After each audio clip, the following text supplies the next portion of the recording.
ከእውነት ጋር ብቻውን የቆመ ሰው ብቻውን ትልቅ ዋጋ ያገኛል። ብቻውን ያ እውነተኛ ሰው የተቀበለው በረከት ደግሞ ለሁሉ ይተርፋል። ቅዱስ ዮሐንስ እነኋት እናትህ ተብሎ ስለተቀበለ ነው ድንግል ማርያም ለእኛም እናታችን የሆነች። ይሄንን የሚገኘው ብቻን ማውቀው ሰው ሁሉ የፈለገውን ሊል ይችላል። እውነት ከሆነው ከመሰለን እውነት ጋር አይደለም፣ እግዚአብሔር ከገለጠው እውነት ጋር ብቻችንም ቢሆን መቆም መልመድ አለብን። ይሄን በቤተሰብ መሃል እንለማመደዋለን፣ በጓደኛ መሃል እንለማመድ። ጓደኛ እንዲህ ሳረን ጓደኛዬ ነው ምን ላድርግ የሚባል ነገር የለም። ጓደኛ ነገ አይቆምልህም በክርስቶስ ቤት።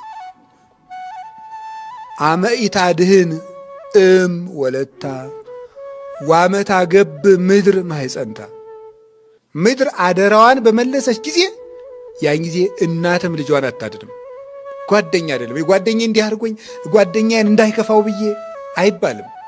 የዛን ጊዜ ይሄ መልስ አይደለም።